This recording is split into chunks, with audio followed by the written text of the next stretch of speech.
মিনুকে দেখে ভেঙে পড়ে পড়েছি। তো বন্ধুরা, গীতার এনিমে আগামী পর্বে আপনারা দেখতে পাবেন যে অধরা নিজের পাওয়ার দেখিয়ে থানা থেকে চলে গেলেও পঙ্কজ বলতে থাকে যে আপনারা যা পারেন করতে থাকুন, কিন্তু আপনার সামনে যে কেস লড়ছে সে হচ্ছে গীতা এলএলবি, যে আপনাদের ছাড়বে না।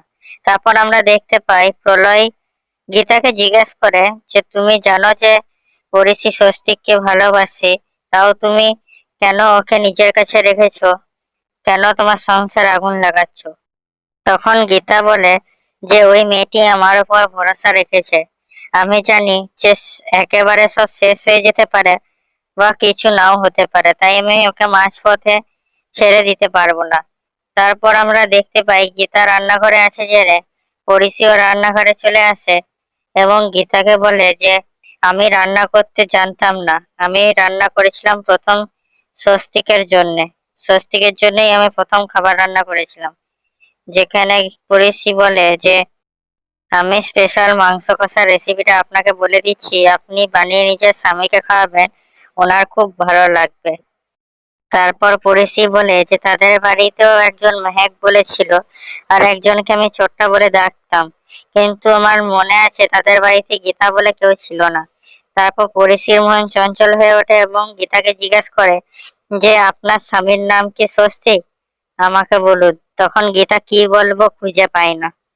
তারপর গীতা পরিশির মাংস কষার রেসিপি এখনই রান্না করবো বলে কথাটি ঘুরিয়ে দেয়। তারপর প্রলয় পরিশির মন ভালো করার জন্য তাদের তিনজনকে গান গাইতে বলে, যেখানে মেহেক, গীতা আর পরিশি তালে তাল মিলিয়ে গান গাইতে লাগে।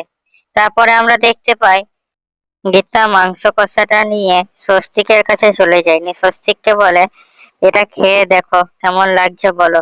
যেখানে স্বস্তিক খাওয়ার পর গীতা তাকে বলে যে কিছু মনে পড়লো? একদিন এরকমই পড়েছি, এরকম মাংস রান্না করে পাঠিয়েছিল। যেখানে স্বস্তিক একটু রেগে যায়, রেগে বলে যে তুমি এসব কেন করছো? যেখানে গীতা তাকে বলে যে আমি দেখতে চাই যে তুমি এখনো পরিশিকে ভালোবাসো কিনা।